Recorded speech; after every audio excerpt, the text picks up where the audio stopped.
अस्सलाम वालेकुम। प्यारे दोस्तों, सीरतुन नबी सल्लल्लाहु अलैहि वसल्लम के सिलसिला में ये हमारी दूसरी वीडियो है।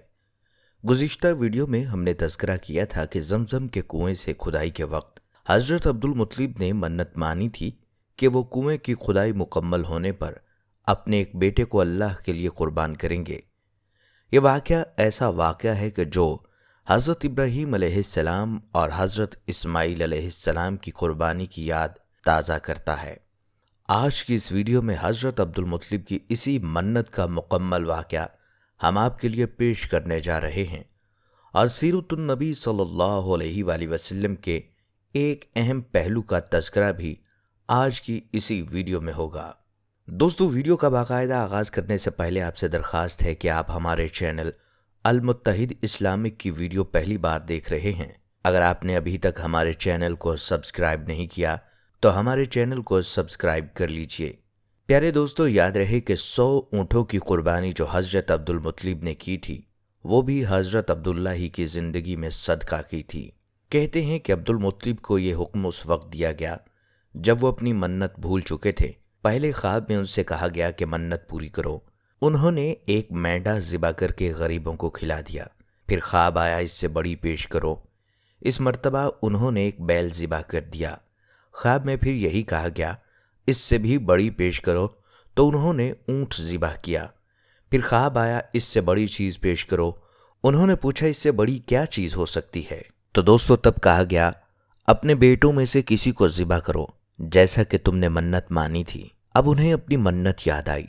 अपने बेटों को जमा किया और उनसे इस मन्नत का जिक्र किया। सबके सर झुक गए, भला कौन खुद को ज़िबा करवाता। आखिर हज़रत अब्दुल्ला बोले, अब्बा जान आप मुझे ज़िबा कर दें। ये सबसे छोटे थे, सबसे खूबसूरत थे, सबसे ज़्यादा मोहब्बत भी हज़रत अब्दुल मुत्तलिब को इन्हीं से थी।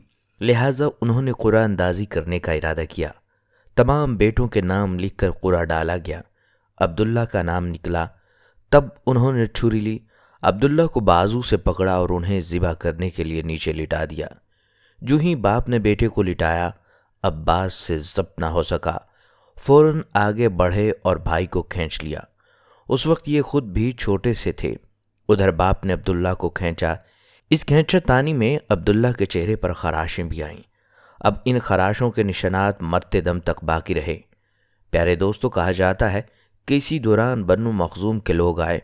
उन्होंने कहा आप इस तरह बेटे को ज़िबा ना करें, इसकी माँ की ज़िंदगी ख़राब हो जाएगी। अपने रब को राज़ी करने के लिए अपने बेटे का फ़िदिया दे दें। दोस्तों, अब सवाल ये था कि फ़िदिया क्या दिया जाए। इसकी तरकीब ये बताई गई कि कागज़ के एक टुकड़े पर 10 ऊँट लिखे जाएं, दूसरे पर अब्दुल्ला का नाम लिखा जाए। अगर 10 ऊँट वाली पर्ची निकले तो 10 ऊँट कुर्बान कर दिए जाएं। अगर अब्दुल्ला वाली पर्ची निकले तो 10 ऊँट का इजाफा कर दिया जाए। फिर 20 ऊँट वाली पर्ची और अब्दुल्ला वाली पर्ची डाली जाए। अब अगर 20 ऊँट वाली पर्ची निकले तो 20 ऊँट कुर्बान कर दिए जाएं, वरना 10 ऊँट और बढ़ा दिए जाएं। इस तरह 10-10 करके ऊँट बढ़ाते जाएं। अब्दुल मुत्तलिब ने ऐसा ही किया। 10-10 ऊँट बढ़ाते चले गए।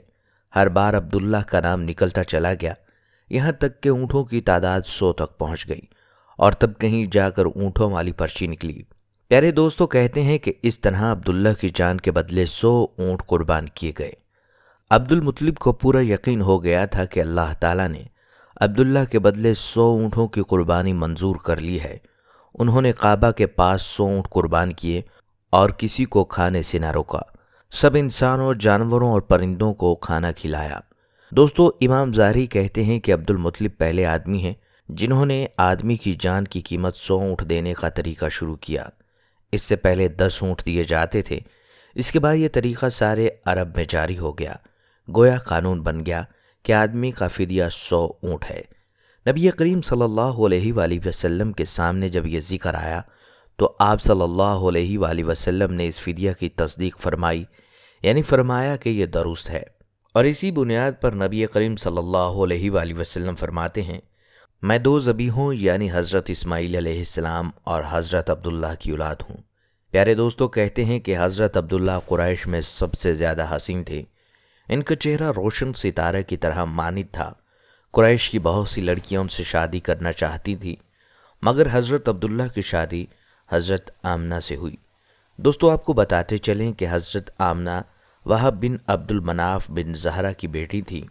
شادی کے وقت حضرت عبداللہ کی عمر 18 سال تھی۔ حضرت عبداللہ شادی کے لیے اپنے والد کے ساتھ جا رہے تھے۔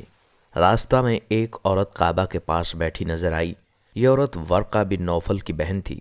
ورقہ بن نوفل قریش کے ایک بڑے عالم تھے۔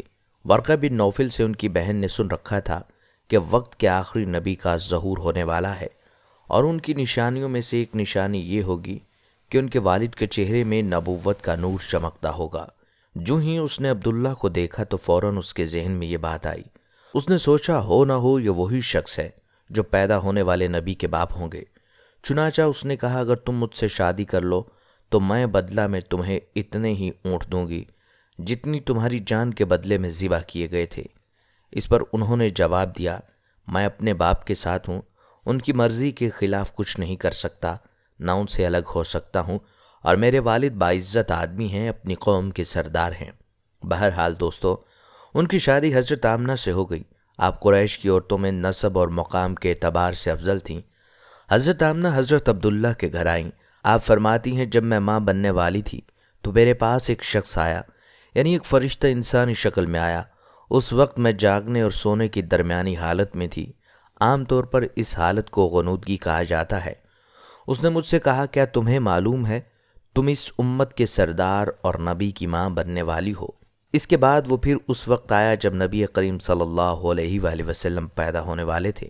اس مرتبہ اس نے کہا جب تمہارے ہاں پیدائش ہو تو کہنا میں اس بچے کے لیے اللہ کی پناہ چاہتی ہوں ہر حسد کرنے والے کے شر اور برائی سے۔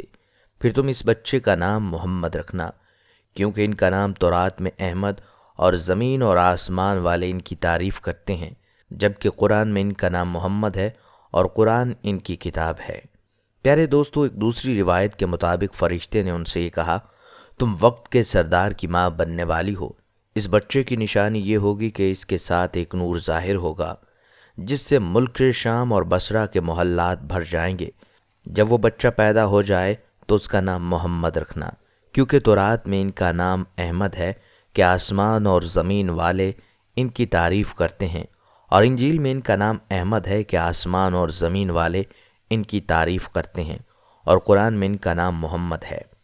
دوستو کہا جاتا ہے کہ حضرت عبداللہ کے چہرے پر جو نور چمکتا تھا شادی کے بعد وہ حضرت آمنہ کے چہرے میں آ گیا تھا۔ امام ظاہری فرماتے ہیں حاکم نے یہ روایت بیان کی ہے کہ اس کو صحیح قرار دیا ہے کہ صحابہ رضی اللہ تعالیٰ عنہم نے حضور نبی کریم صلی اللہ علیہ وآلہ وسلم سے عرض کیا اے اللہ کے رسول ہمیں اپنے بارے میں کچھ بتائیے۔ آپ صلی اللہ علیہ وآلہ وسلم نے ارشاد فرمایا میں اپنے باپ ابراہیم علیہ السلام کی دعا ہوں، اپنے بھائی عیسیٰ علیہ السلام کی بشارت ہوں اور خوشخبری ہوں۔ جب میں اپنی والدہ کے شکم میں آیا تو انہوں نے دیکھا گویا ان سے ایک نور ظاہر ہوا ہے جس سے ملک شام میں بصرہ کے محلات روشن ہو گئے۔ پیارے دوستو حضرت آمنہ نے حضرت حلیمہ سعدیہ سے فرمایا تھا میرے اس بچے کی شان نرالی ہے، یہ میرے پیٹ میں تھے تو مجھے کوئی بوجھ اور تھکن محسوس نہیں ہوئی۔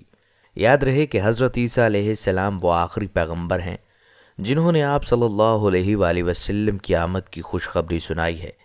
اس بشارت کا تذکرہ قرآن پاک میں بھی موجود ہے، جیسا کہ اللہ تعالیٰ فرماتے ہیں، اور اسی طرح وہ وقت بھی قابل ذکر ہے کہ جب عیسیٰ ابن مریم علیہ السلام نے فرمایا اے بنی اسرائیل میں تمہارے پاس اللہ کا بھیجا ہوا آیا ہوں کہ مجھ سے پہلے جو تورات آ چکی ہے میں اس کی تصدیق کرنے والا ہوں، اور میرے بعد جو ایک رسول آنے والا ہے ان کا نام مبارک احمد ہوگا، میں ان کی بشارت دینے والا ہوں۔ چونکہ حضرت عیسیٰ علیہ السلام یہ بشارت سنا چکے تھے اس لیے ہر دور کے لوگ آپ صلی اللہ علیہ وآلہ وسلم کی آمد کا بے چینی سے انتظار کر رہے تھے۔ ادھر آپ کی پیدائش سے پہلے ہی حضرت عبداللہ انتقال کر گئے۔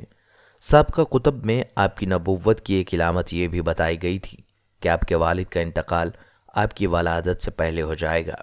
ہماری اگلی ویڈیو نبی کریم صلی اللہ علیہ وآلہ وسلم کی ولادت باسعادت کے حوالے سے ہوگی، اسے بھی ضرور دیکھیے گا۔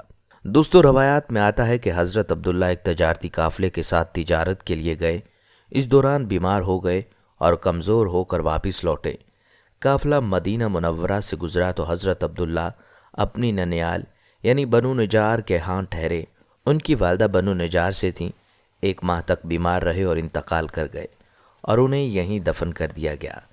कहते हैं कि तिजारती काफिला जब हज़रत अब्दुल्ला के बगैर मक्का मुकरमा पहुंचा और अब्दुल मुत्तलिब को पता चला कि उनके बेटे अब्दुल्ला बीमार हो गए और मदीना मुनव्वरा में अपनी ननियाल में हैं, तो उन्हें लाने के लिए अब्दुल मुत्तलिब ने अपने बेटे ज़ुबैर को भेजा।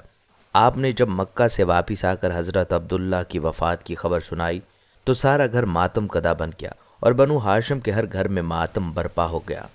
दोस्तों, रवायात हैं कि हज़रत अब्दुल्ला रज़ी अल्लाह तआला अन्हु की वफ़ात पर फ़रिश्तों ने गमगीन होकर बड़ी हसरत के साथ ये कहा कि इलाही अज़्ज़ व जल, तेरा नबी यतीम हो गया। हक़ अज़ूज ने फरमाया, क्या हुआ, मैं उसका हामी और हाफिज़ हूँ।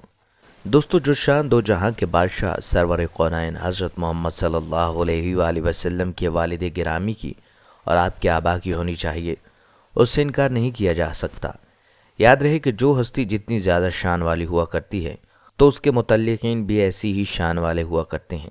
अल्लाह ताला से दुआ है कि अल्लाह ताला हमें सीरतुन नबी सल्लल्लाहु अलैहि वसल्लम को समझने और इसके मुताबिक ज़िंदगी बसर करने की तौफ़ीक़ अता फ़रमाए।